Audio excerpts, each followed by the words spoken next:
Salut à tous, nouvelle vidéo Outlook comme chaque semaine, j'espère que vous allez bien et que vous avez passé une très bonne semaine de trading. Donc avant de commencer, comme toujours, je tiens à remercier la communauté. Merci énormément pour votre temps, like, commentaire, partage. Si vous n'êtes pas abonné, n'hésitez pas à le faire, ça me ferait vraiment plaisir et ça aiderait énormément la chaîne. Vous pouvez aussi me suivre sur Twitter et sur Twitch pour ne pas louper mes prochains lives. Voilà, donc sans plus tarder, on va attaquer la vidéo. Let's go.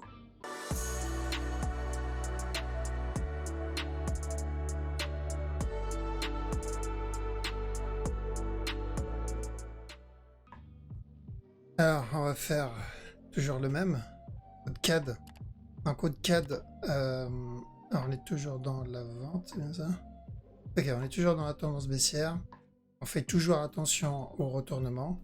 Maintenant, ceux qui veulent tenter les buy setup, ceux qui veulent tenter ce mouvement-là, parce que là, il en prépare un. On a eu le drop là.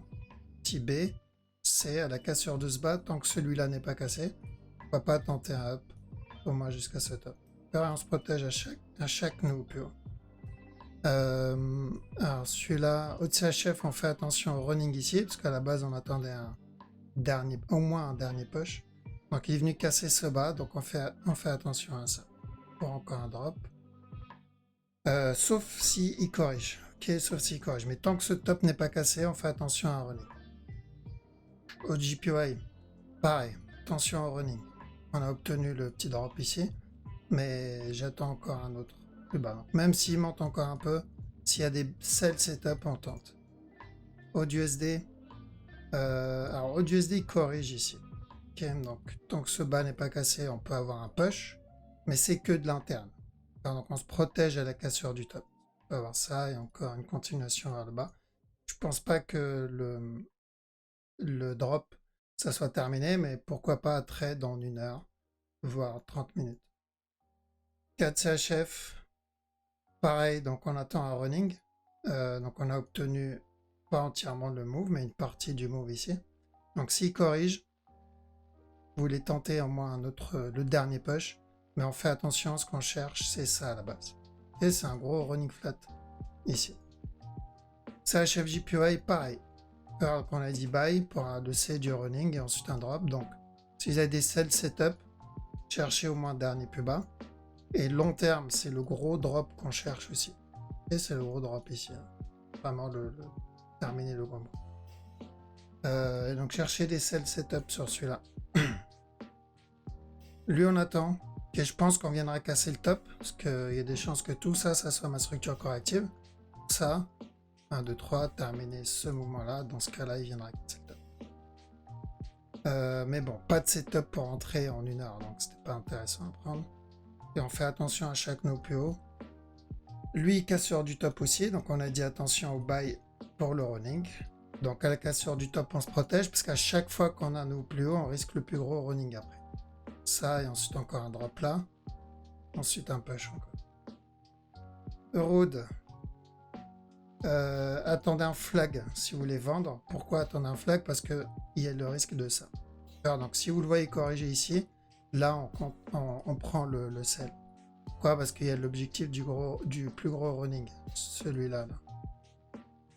Comme ça, et ensuite, continuation. Donc ceux qui veulent prendre le gros running, attention au plus petit.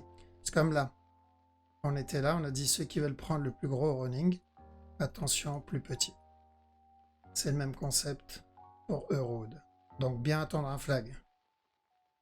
EuroCHF, il corrige tant que ce bas n'est pas cassé. S'il y a des buy setup, on tente jusqu'au top. Et je crois l'objectif, ouais. Donc, on tente jusqu'au top, parce qu'on peut avoir un plus gros move. S'il traîne trop longtemps ici, bon bah, on oubliera le up. EuroJPY, pareil, cherche des buys pour au moins un dernier push, et ensuite un drop. Là, terminer ça. Euro NZD, je crois c'est un buy, c'est ça. On a dit drop pour le running. Tant que ce bas n'est pas cassé, s'il y a des buy setup, on tente jusqu'à ce top. Running flat. Euro USD, alors on a dit On allait avoir un dernier plus bas, un up et un dernier plus bas. Donc on a bien eu le up, on a bien eu le dernier plus bas. Ah, il n'a pas cassé encore, mais bon, je pense qu'il va pas tarder à le faire. À chaque nœud plus bas, chercher des buy setup. Pardon, sur EURUSD. Ok. Chaque nœud plus bas, chercher des buy setup, au moins pour un plus gros running, que ça soit interne ici ou celui-là. Au minimum pour ça, parce que ça peut être une structure beaucoup plus grande que ça et on n'a pas envie de louper le move. GBP-Oud. Alors GBP-Oud, pareil, on est sur une fin de structure sur du 4 heures. Donc ici, à chaque nœud plus haut, vous cherchez des sell setup. Maintenant, petit time frame, comme on l'a dit la dernière fois. Tant que ce top n'est pas cassé, je ne sais pas s'il l'a cassé. Il n'a pas cassé. Tant que ce top n'est pas cassé, on peut chercher au moins un régular. Alors on a quoi d'autre? GBP-CAD. GBP-CAD, on est en train de corriger ce move. Up. Et ensuite encore un push. Donc, si vous prenez le buy, break-even, cassure du top, comme d'hab. Alors, qu'est-ce qu'on a d'autre? GPCHF, tension running, là-dedans, pas encore un nouveau plus bas. Donc, ceux qui veulent acheter ce move, pourquoi? Parce que il y a ça, là, le régular, potentiel régular. Je ne pense pas que ça soit terminé, mais possible. On attend bien. Flag. Ok. Mais ça m'étonnerait parce qu'il y a le mouvement en interne ici. 1 heure. Celui-là. Ok. Donc, fais attention. S'il y a des sell setup, on prend jusqu'au dernier plus bas. Si flag, là, on attaque la grosse structure. Celui-là, pareil, on est en train de corriger. Ça, ce n'est pas suffisant. On avait dit de chercher de la vente ici pour un running. Ce mouvement n'est clairement pas suffisant pour que ça soit une structure corrective ou pour que ça soit une continuation en fait. Donc s'il doit continuer à chuter, j'ai besoin de ça. Parce qu'on n'oublie pas qu'à la base, c'est un running. Donc ce top n'est pas cassé, cherche un running. Mais on a besoin, donc si on veut trade une structure daily, j'ai besoin d'un setup daily.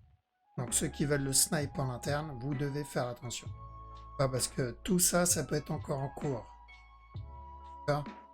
Donc on surveille. S'il y a un flag, ça se tente. Personnellement, je ne le tenterai pas parce qu'on est vers la fin d'une structure daily. Par contre, si j'ai des sell setup, je tente. J'ai PNZD, pareil. Je continue à chercher donc la vente, je vois, c'est ça. Donc on surveille ça. Continue à corriger. Drop. Terminer au moins ça. GPUSD, running. Donc on a dit de chercher de l'achat pour un running et ensuite de la vente. On a déjà validé le C là, quasiment. On peut ramper encore un peu. Mais on cherche encore un dernier push. NZD CAD. Alors lui, on reste à l'écart encore dessus. Alors celui-là, long terme, le mouvement est clairement correctif. Là-dedans, ça c'est correctif pour un up. Ok, donc ceux qui veulent tenter le up, le mieux c'est d'attendre la cassure de la trend. Je crois que c'est 4 heures. C'est ça. Cassure de trend, flag au-dessus. Sinon, ceux qui veulent tenter en interne, ça va être du 1 heure. Et on tente ce genre de setup, comme on a eu ici. Mais on se protège à chaque nœud plus haut. Ok, donc s'il corrige là, cassure du top, on se protège. Parce que tant qu'on est en dessous de cette trend, on est toujours dans une tendance baissière. Et donc, c'est un risque. On essaie d'anticiper la fin d'une structure 4 heures. Donc après voilà, à voir si on attend la cassure ou si vous voulez le sniper en interne. Mais ce mouvement il est clairement correctif pour moi. NZD JPY, j'attends un up. Enfin là on est dedans, mais j'attends encore un autre plus bas. Tant que ce top n'est pas cassé, j'attends encore un drop. Donc s'il y a des sell setup, on tente tant qu'on est en dessous de ce top. NZD USD, c'est la même chose. C'est la même chose. Donc j'attends pareil. Pas un drop. Qu'est-ce qu'il y a? Tesla, on surveille. Ce mouvement il est en train de corriger là. Okay. Donc l'idéal c'est qu'il vienne casser encore une fois ce bas avant de monter. Mais là il corrige. Ça peut être de l'interne. Alors ça peut être de l'interne, un up, et ensuite venir casser le... Mais pour ceux qui veulent tenter, là il flag. USD CAD, Ok, donc toujours attention au running. Celui-là. Pour un up. Par contre, là, pareil, flag. Donc ceux qui veulent tenter ça pour de la vente, break-even ou derrière plus bas. Parce que si ce mouvement-là, c'est un contracting terminé, on peut entamer un plus gros move, en fait. Mais on reste vigilant par rapport au running flag. Là, il corrige. Ça m'annonce de la vente. En interne, donc c'est du 1 heure. En 1 heure, on a potentiellement un sell setup. Quoique, attention, running là. Encore un push. Alors, mais tant qu'il corrige ici, voilà, c'est de la vente. Mais nous, ce qu'on aimerait bien, c'est un dernier push pour le running. Valider ça et au moins un push. Je ne pense pas que ça soit le gros buy qu'on attend. Parce qu'on avait annoncé cette flèche et depuis l'année dernière. Je pense pas que ça soit le cas. Si c'est le cas, on va avoir besoin de ça. Alors je vais avoir besoin d'une confirmation. C'est trop tôt. C'est un mouvement daily, donc ça peut mettre beaucoup de temps avant de revenir péter le top. On aura le temps de le voir venir. Peut-être 1 an, voire plus. GPJPY. Alors, qu'est-ce qu'il nous fait, lui? Ok, toujours pareil. Tant que ce top n'est pas cassé, running. Mais à chaque buy setup, on prend les buy setup. Parce que l'objectif, c'est long terme. Et l'objectif, c'est long terme. Mais j'aimerais bien un petit dernier drop avant.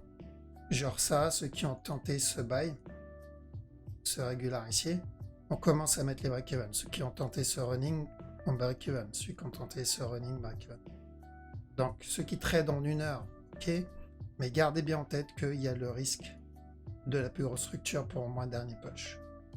La structure daily est toujours la même. C'est la même qu'on a annoncé quand on était encore là. On a dit à chaque no plus haut, on cherche celle pour un running flat et ensuite continuation. Voir quelle structure vous voulez trade en réalité. Est-ce que vous voulez ce morceau-là ou est-ce que vous voulez le plus gros morceau? Quoi d'autre? US Oil. US Oil, pareil. Donc, on avait dit de chercher de la vente pour un running, ensuite de l'achat. Toujours le même. Objectif, casseur du top. Silver. Toujours dans le sell, ici. Donc, notre objectif, c'est revenir péter le bas pour une plus grosse correction. Ok, ensuite encore un up. Maintenant, petit time frame là-dedans. S'il continue à corriger, on vend. Chaque no plus bas se protège. Est-ce qu'on a quelque chose ici? Peut-être un running là-dedans. Comme ça, pour ce A, ce B, ce C. Si j'avais un flag, pour ceux qui traitent court terme, buy jusqu'au top. Gold. Gold, pas grand-chose. Attention au running ici maintenant. Et ensuite de la vente pour un plus gros A, B, C. Bitcoin. Alors Bitcoin, attention au running. Je pense que tous ceux qui sont dans le Discord public, ils sont en train de le sniper. Pauvre Bitcoin, j'ai envie de lui dire.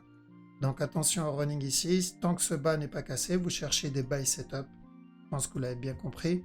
N'hésitez pas à rejoindre le groupe Discord public si vous voulez avoir, on va dire, une mise à jour des no life qui sont connectés dessus. Il y en a pas mal. Donc on a eu celui-là pour un buy. Ça, je sais qu'à la cassure du top, beaucoup attendaient de la vente. Voilà, on a bien vu qu'un setup, c'est pas compliqué quand on le surveille et quand là, la direction est clairement pas compliquée à obtenir. Donc ceux qui attendaient de la vente ici, quand on a vu ça, on a changé nos plans. Parce que ça annonce de l'achat. Cassure du top, pas de panique, pareil, on savait la suite. On a dit ok, maintenant que le top est cassé, au lieu de chercher un régular, on cherche un running. Comme ça. Tant que ce top n'est pas cassé, on est toujours dans ce running.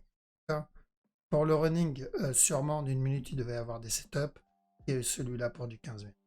Alors, en soi, c'est pas compliqué quand on est patient. Alors, c'est qu'on commence à faire n'importe quoi et on commence à avoir des structures qui n'existent pas. Mais voilà, on attend que cette structure se développe et on cherche des buy setup une fois le running terminé. Ethereum, c'est la même chose. Alors, Ethereum, on va chercher aussi un running ici. Là, il y avait un buy, mais ce buy, c'était de l'interne. Maintenant, tant que ce bas n'est pas cassé, on ira chercher encore une fois de l'achat. Alors, je rappelle vite fait la structure des 4 heures, donc c'est toujours la même. Hein. Et c'est toujours la même pour le moment, ça n'a pas changé. ADA, est-ce qu'on a quelque chose d'intéressant ou ça va être dégueulasse? ADA plus un régular. Alors ADA, on va chercher un régular flat. Donc du coup, venir casser ce bas. La cassure de ce bas, tant que ce bas n'est pas cassé, cherche de l'achat. Donc on surveille ça sur le ADA pour de l'interne. XTZ. XTZ c'est moins intéressant. J'ai besoin d'un flag. J'ai eu aucun flag à part là-dedans. Ça c'était un setup d'achat. Bah maintenant je vais devoir attendre un autre ici. C'est pas le meilleur. Je préfère Bitcoin, Ethereum, ADA dans ce cas-là. Pareil, restez à l'écart du DOT. Pas vraiment de setup. Je vois pas de running là non plus. Pour moi ça c'est déjà une structure corrective en soi. C'est un peu comme le XTZ. Donc pour du trading on reste à l'écart. BNB.